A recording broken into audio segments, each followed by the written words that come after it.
Assalamualaikum warahmatullahi wabarakatuh. Salam sehat dan salam sejahtera bagi kita semua. Kami dari kelompok 5 dan perkenalkan saya sendiri Sajarotul Uyun dengan NPM 20201500008. Tentunya sebagai moderator pada presentasi kali ini. Baik, sebelum presentasinya dimulai, terlebih dahulu saya akan memperkenalkan rekan-rekan saya. Kepada rekan-rekan saya, dipersilakan untuk memperkenalkan dirinya masing-masing. Perkenalkan, nama saya Maria Yohana Bare Fernandes, NPM 2020 215057. Assalamualaikum warahmatullahi wabarakatuh. Perkenalkan, nama saya Pemi Prisantika dengan NPM 202021500100. Terima kasih. Perkenalkan, nama saya Rizky Mele Putri, NPM 202021500041. Perkenalkan, nama saya Dara Santi, NPM 202021500024. Perkenalkan, nama saya Sri Pujastuti dengan NPM 202021500023. Oke, baik. Terima kasih kepada rekan-rekan yang telah memperkenalkan dirinya masing-masing. Kemudian, untuk mempersingkat waktu, mari kita mulai presentasinya. Dan untuk materi pertama akan disampaikan oleh Sri Puji Astuti. Kepada Saudari Sri Puji Astuti, saya persilakan. Pengertian menyimak. Menyimak maknanya sangat dekat dengan mendengar atau mendengarkan. Tetapi jika kita pelajari lebih lanjut, makna dari 3 kata berikut berbeda-beda. Mendengar adalah proses menerima bunyi yang datang dari luar tanpa memperhatikan pesan dan makna bunyi tersebut. Kedua keterampilan berbahasa ini memiliki keterkaitan yang erat, karena keduanya merupakan alat menerima komunikasi. Perbedaannya terletak pada jenis komunikasinya. Menyimak berhubungan dengan komunikasi lisan. Pengertian menyimak. Menyimak maknanya sangat dekat dengan mendengar atau mendengarkan. Tetapi jika kita pelajari lebih lanjut, makna dari 3 kata berikut berbeda-beda. Mendengar adalah proses menerima bunyi yang datang dari luar tanpa memperhatikan pesan dan makna bunyi tersebut. Kedua keterampilan berbahasa ini memiliki keterkaitan yang erat, karena keduanya merupakan alat menerima komunikasi. Perbedaannya terletak pada jenis komunikasinya. Menyimak berhubungan dengan komunikasi lisan. Oke, terima kasih untuk Sri Pujastuti yang telah memberikan materi. Dan materi berikutnya, Saudari Pemi Prisantika. Tujuan menyimak dibagi menjadi 8. Yang pertama, menyimak untuk belajar, di mana orang tersebut bertujuan agar ia dapat memperoleh sepengetahuan dari bahan ujaran sang pembicara. 2. Menyimak untuk menikmati, di mana orang yang menyimak dengan penekanan pada suatu penikmatan terhadap sesuatu dari materi yang diujarnya. 3. Menyimak untuk mengevaluasi, di mana orang menyimak dengan maksud agar ia dapat menilai apa-apa yang dia simak. Contohnya seperti baik, buruk, indah, jelek, dan lain-lain. 4. Menyimak untuk mengapresiasi, di mana orang yang menyimak dapat menikmati serta menghargai apa-apa yang disimaknya. Contohnya seperti pembacaan berita, puisi, musik, lagu, dialog, dan lain-lain. 5. Menyimak untuk mengkomunikasikan ide-ide, di mana orang yang menyimak bermaksud agar ia dapat mengkomunikasikan ide-ide dan gagasannya. 6. Menyimak untuk membedakan bunyi-bunyi, di mana orang yang menyimak bermaksud agar ia dapat membedakan bunyi-bunyi dengan tepat. 7. Menyimak untuk memecahkan masalah, di mana orang yang menyimak bermaksud agar dia dapat memecahkan masalah secara kreatif dan analisis. 8. Menyimak untuk meyakinkan, di mana orang yang menyimak untuk meyakinkan dirinya terhadap suatu masalah atau pendapat yang selama ini dia ragukan. Terima kasih.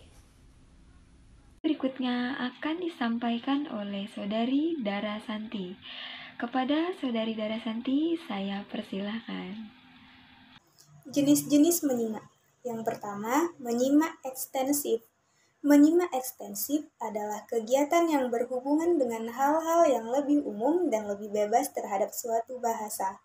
Kegiatan ini tidak perlu di bawah bimbingan langsung seorang guru.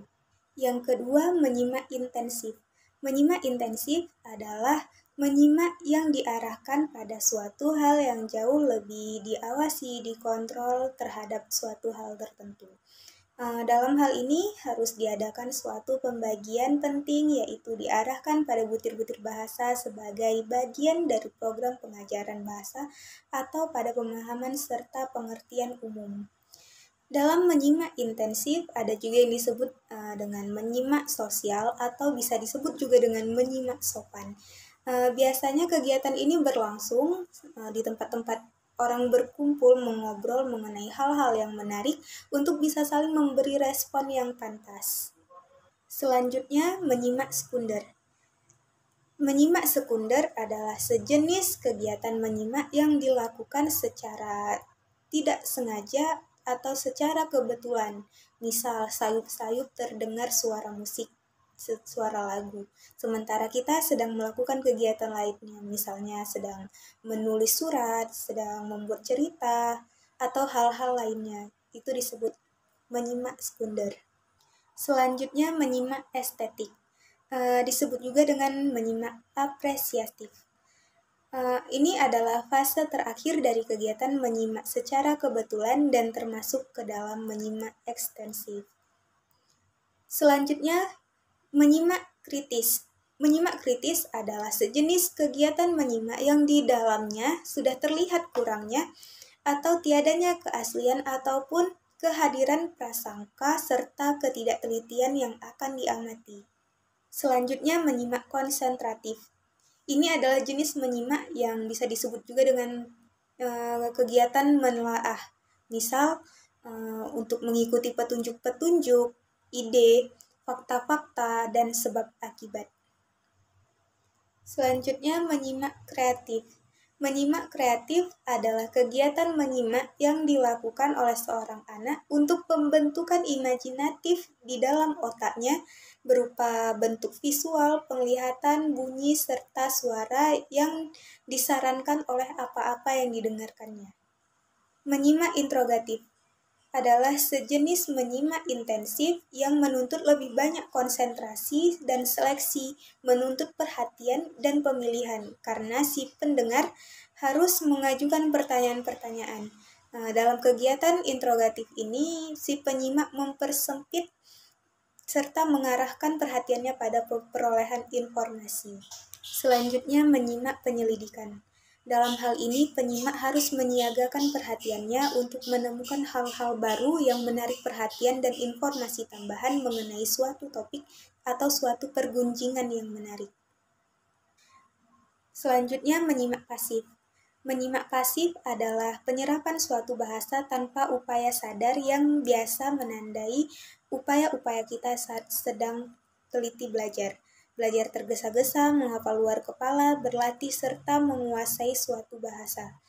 Salah satu contoh misalnya penduduk pribumi yang tidak bersekolah lancar bahasa asing. Ini kemungkinan dia tinggal di daerah tersebut untuk waktu yang lama dan memungkinkan otaknya untuk menyerap bahasa tersebut. Yang terakhir ada menyimak selektif. Menyimak selektif adalah kegiatan menyimak yang dilakukan secara terfokus dan selektif guna mengenal bunyi-bunyi, suara dan nada atau bunyi-bunyi homogen, frasa-frasa, kata-kata, bentuk-bentuk, dan kalimat-kalimat bahasa yang dipelajarinya. Akan disampaikan oleh Sri Puji Astuti. Kepada Saudari Sri Puji Astuti, saya persilakan. Tahapan-tahapan menyimak. Yang pertama yaitu isolasi.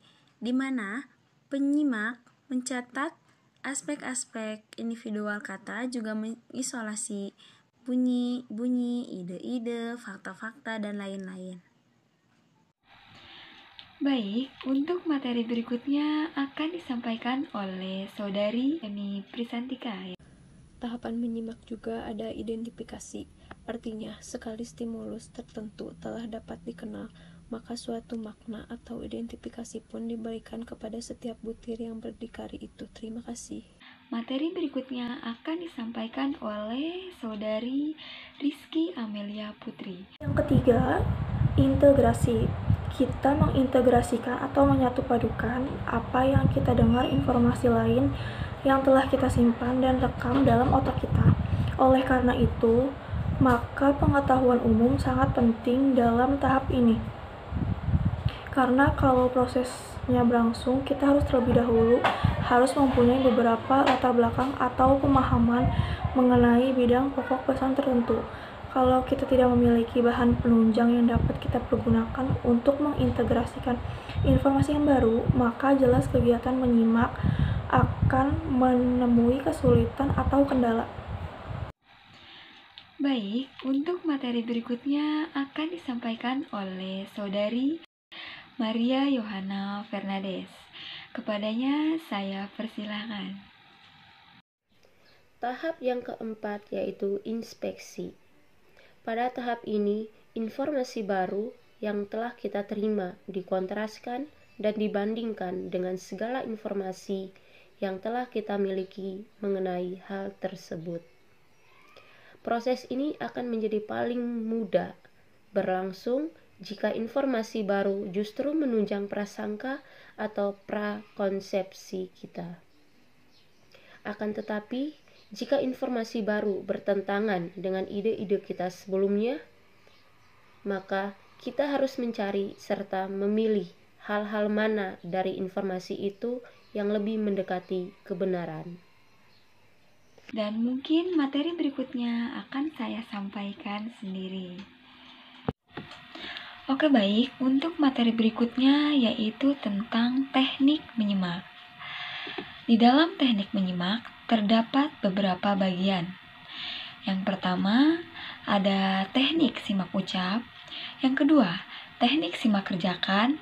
Yang ketiga, teknik simak terka. Dan yang terakhir ada simak berantai.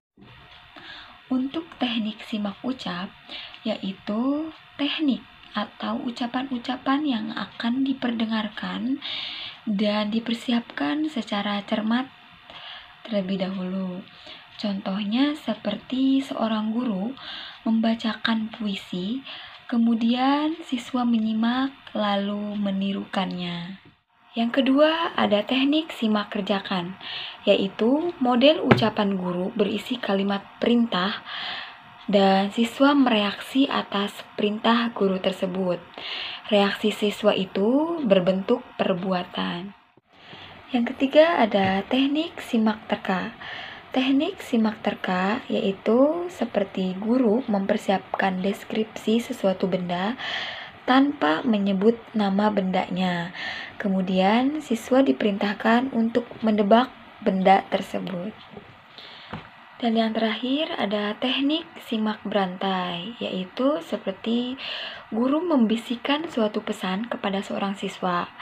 Siswa tersebut membisikkan pesan itu kepada siswa yang kedua, dan siswa kedua membisikkan pesan itu kepada siswa ketiga, dan begitu seterusnya. Di bagian terakhir, siswa menyebutkan pesan itu dengan suara jelas dan tentunya keras. Kemudian seorang guru tersebut memeriksa apakah pesan itu benar-benar sampai pada siswa terakhir atau tidak. Seperti itu. Materi berikutnya akan disampaikan oleh Saudari Rizky Amelia Putri. Untuk Rizky Amelia Putri, saya persilahkan. Faktor yang mempengaruhi dalam menyimak. 1. Faktor fisik. Kondisi fisik dan lingkungan fisik menyimak merupakan faktor yang penting dalam menentukan keefektifan serta kualitas keaktifannya dalam menyimak. Kedua, faktor psikologis melibatkan sikap-sikap dan sifat-sifat pribadi dalam menyimak. Faktor-faktor ini antara lain mencakup masalah-masalah 1. Prasangka dan kurangnya simpati terhadap para pembaca dengan aneka sebab dan alasan. Yang kedua, keegosentrisan dan keasikan terhadap minat pribadi serta masalah pribadi. Yang ketiga, kepicikan yang menyebabkan pandangan yang kurang luas. Yang keempat, kebosanan dan kejenuhan yang menyebabkan tiadanya perhatian sama sekali pada pokok pembicaraan. Yang kelima, sikap yang tidak layak terhadap sekolah, terhadap guru, terhadap pokok pembicaraan, atau terhadap sang pembicara. Sebagian atau semua faktor tersebut di atas dapat mempengaruhi kegiatan menyimak ke arah yang merugikan, yang tidak kita ingini, dan hal ini mempunyai akibat yang buruk bagi sebagian atau seluruh kegiatan belajar para siswa.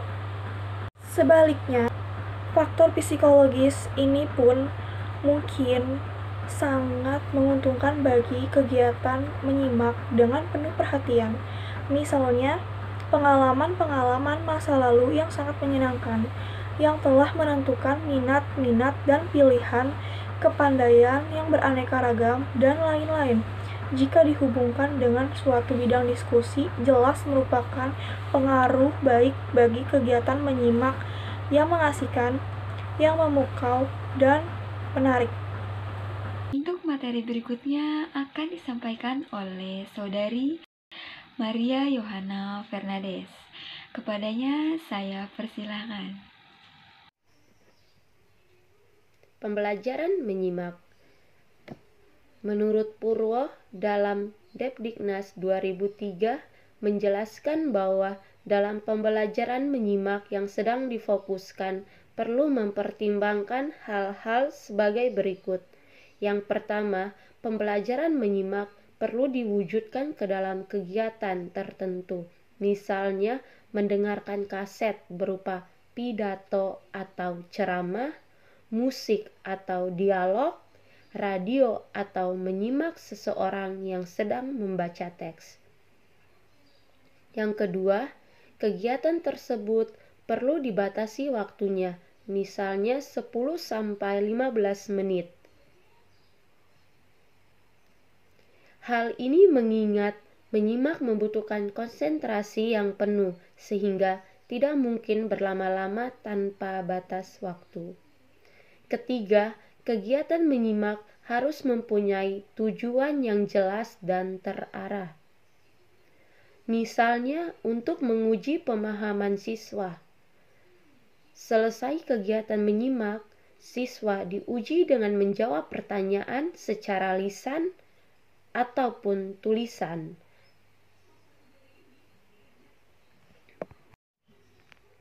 Adapun materi pembelajaran menyimak yang sesuai dan layak, yaitu sebagai berikut. Yang pertama, materi pembelajaran menyimak yang disajikan dalam bentuk media cetak. Yang kedua, materi pembelajaran yang berupa CD interaktif. Materi pembelajaran seperti ini akan mengajak siswa untuk bersama-sama melihat secara langsung audio visual dalam pembelajaran menyimak. Yang ketiga, materi pembelajaran menyimak yang disajikan dalam bentuk cetak dan CD.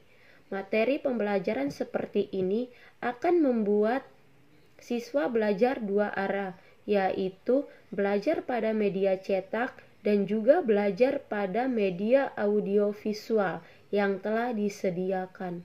Hal ini diharapkan dapat membuat siswa semakin aktif untuk mengeksplorasi dirinya. Selain itu, guru memiliki peran penting untuk tetap menjadi fasilitator siswa selama pembelajaran. Baik, terima kasih kepada Saudari Maria Yohana Fernandes yang telah memberikan materi. Oke, penyampaian materi telah selesai dan di presentasi ini dapat disimpulkan bahwa Teknik pembelajaran adalah cara-cara atau siasat yang dilakukan oleh guru dalam pelaksanaan kegiatan belajar mengajar. Tentunya untuk mendapat hasil yang optimal. Teknik pembelajaran ini ditentukan berdasarkan metode yang digunakan menurut pendekatan yang dianut. Teknik pembelajaran tersebut meliputi teknik pembelajaran bahasa lisan dan teknik pembelajaran bahasa tulisan. Kemudian tentang menyimak.